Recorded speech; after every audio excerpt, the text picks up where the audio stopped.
Hello, my reading friends. Welcome back to the Jane Austen Literacy Foundation channel. My name is Melissa. I am the community manager, and it is officially Jane Austen July. I feel like I have been planning for this month for ages, and it is finally here. I hope you are as excited as I am. I have my reading list already created, but as I've said before, I am a mood reader, so things are going to change as the month goes on. I'm really excited to be watching everyone else's videos too, and to see what books you're exploring, what you come across, what recommendations you're giving, so that I can check out things that you're talking about as well. I know all three of the creators of Jane Austen July. I've enjoyed their videos, and I was inspired by each one of them to check out something new that I had not previously checked out. So whether you have been an avid Austen fan for years, whether you are a bit new to exploring Jane Austen's works, if you maybe consumed the movies and now you want to dig a little deeper, this is a place for everyone, no matter what level of Austenness you are coming to Jane Austen July with. So first, I thought I would start out with some fun, little bit lighter reads. It can be challenging to get in a lot of books in a month, and I know sometimes the prompts make things seem a bit overwhelming, so hopefully some of these recommendations will feel a little bit more accessible to you and your lifestyle. So the first one I have is this adorable little book. It is Jane Austen's Good Manners, Compliments, Charades, and Horrible Blunders. And this book, it's just adorable pocket size, and it has a ribbon bookmark, so what's not to love about that? But this will give you just cute little insights into different rules, different ways of etiquette, and it has these really adorable illustrations throughout. Rule number 8, occupy yourself and your guests. We have observe the rules of sitting down, making amusing conversation while dancing. It's just really fun little pocket read that's easy to grab. It's kind of like a micro-sized coffee table book. The next, very similar, is the Jane Austen Handbook.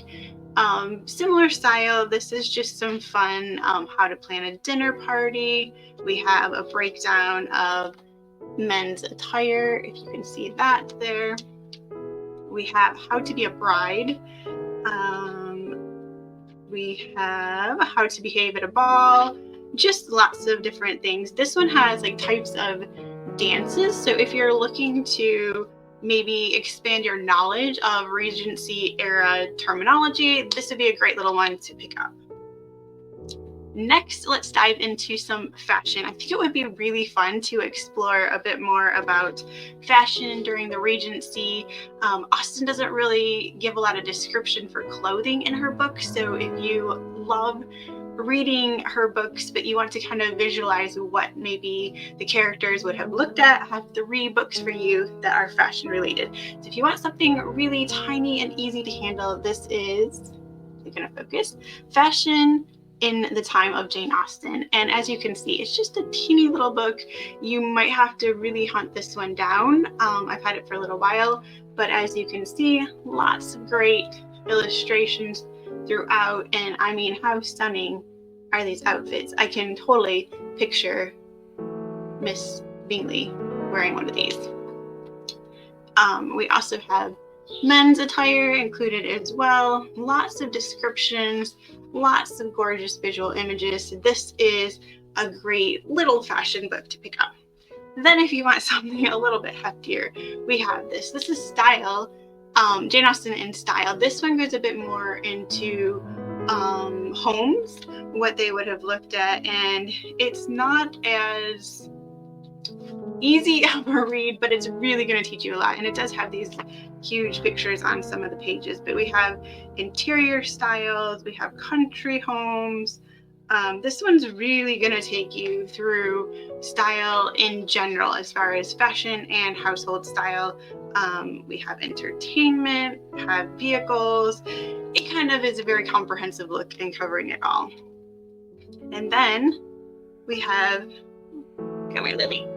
Lily's going to join us as she always does when we're talking about books. There she goes. She might be back again. All right, next we have Dressed in the Age of Jane Austen, and this is fantastic. I feel like if you are looking to expand your collection of Regency nonfiction books, this is a must-have in your collection.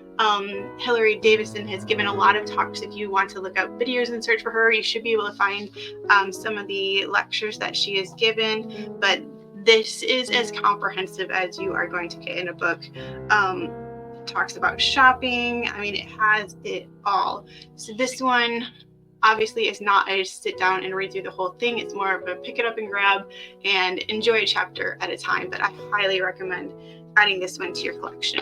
All right, next we have 2 recommendations. If you want to kind of look outside of Austen, her characters, her immediate family, and start considering the influence that she had and how other people influenced her. So this is Jane Austen's best friend. This is The Life and Influence of Martha Lloyd, written by Zoe Wheddon.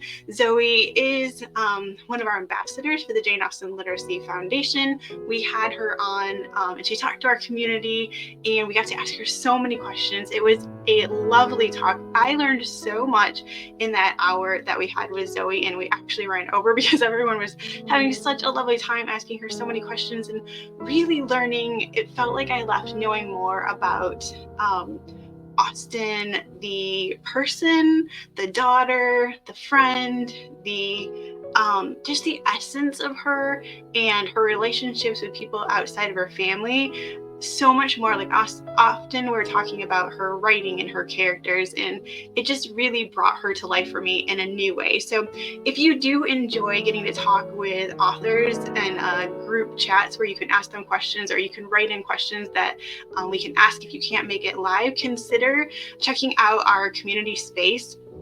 It is also the perfect space if you love reading and you want to bestow that love of reading on children that are in need. Your participation in our Patreon community does go back to helping us fund literacy programs for children in need throughout the world. But the Jane Austen's Best Friend, I think it's a great read if you are looking to see Austen in a new light. The next recommendation I have is Jane and Me, My Austen Heritage. This is written by Caroline Jane Knight.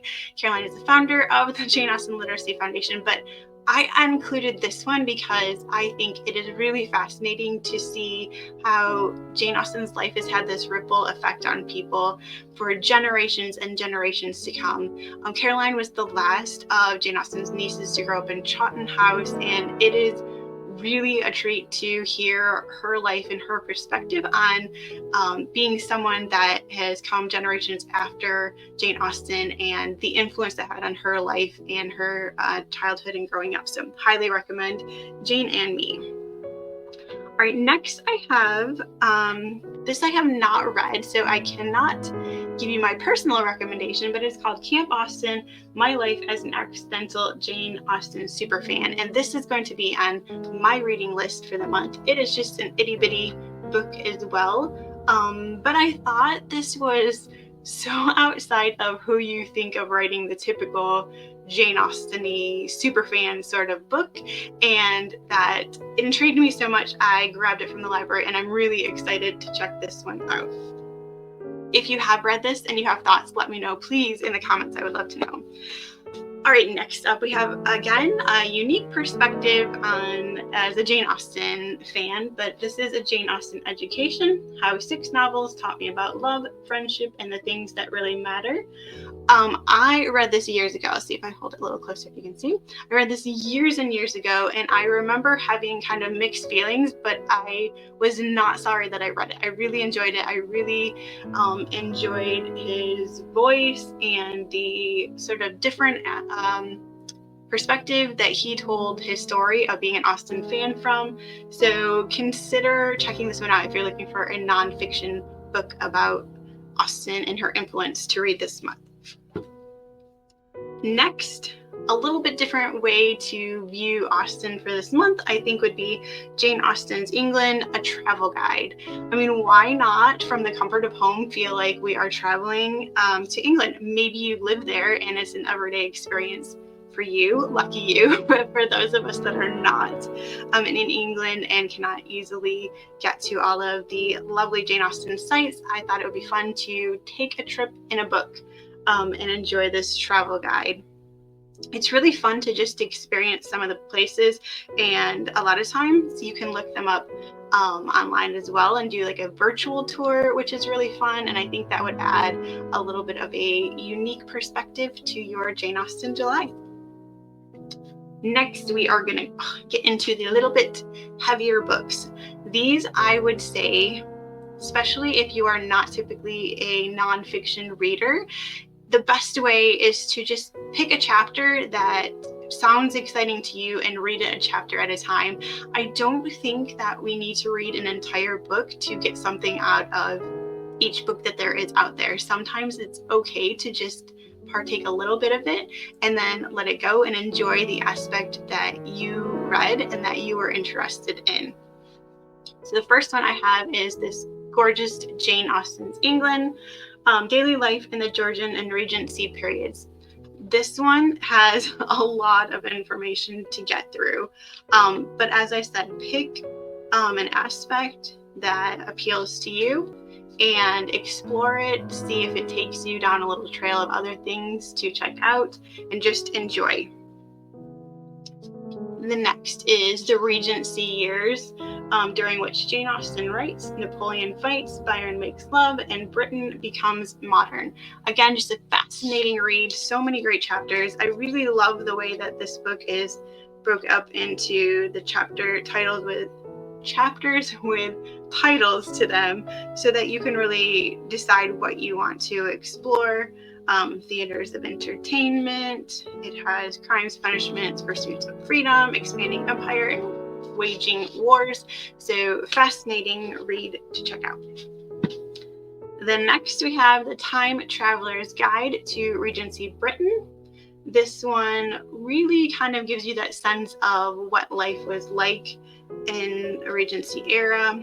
I think it's really fascinating. One of my favorite things to explore is kind of how travel worked during that time period. I find that really fascinating, and I've learned a lot through this little book. Pick it up, check out a little bit, and put it down and come back to it later. Next, this one's a little older. It might be harder to get a hold of, but it is Jane Austen, Real and Imagined Worlds. This one really tries to take Austen's novels and kind of make the time period come to life.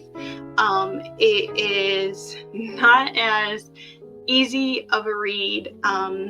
It's very much academic in its feel, but I think if you can get your hands on this one, it's still worthwhile to check it out.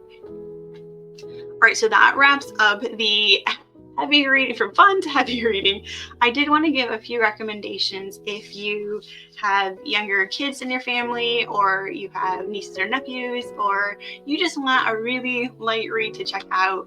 Some Austen recommendations that everyone in the family can enjoy. This is Little Miss Austen, Pride and Prejudice. This is a counting primer, and I have to show you.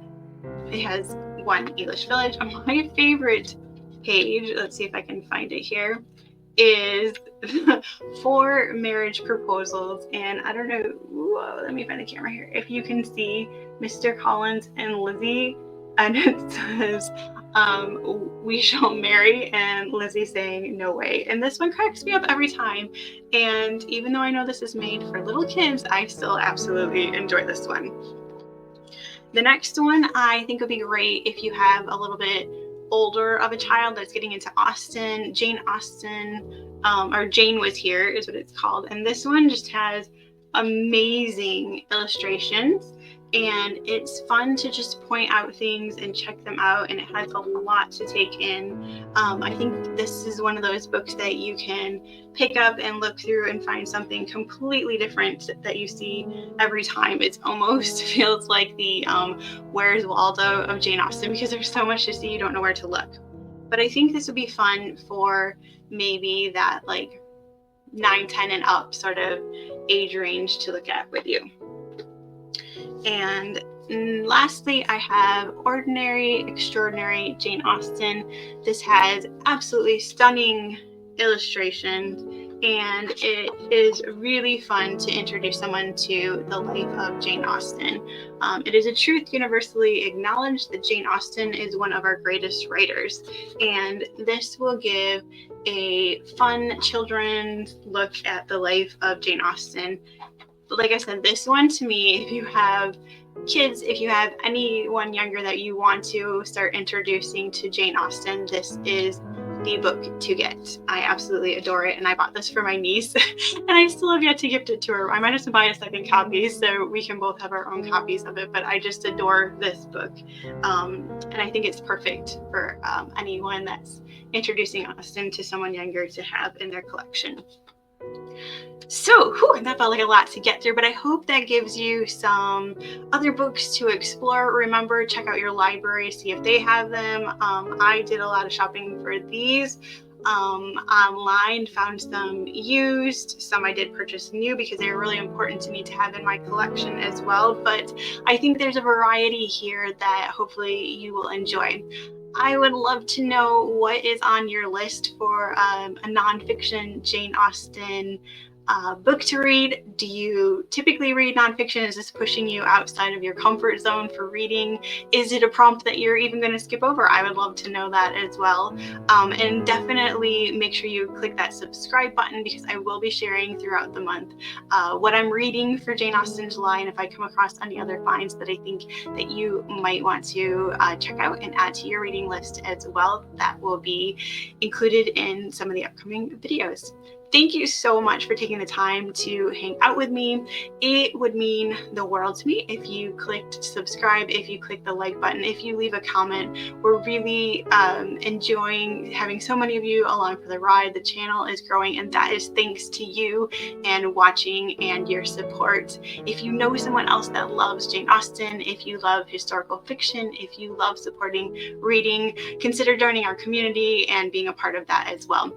I wish you happy reading, happy Jane Austen July, and I will see you in the next video. Bye.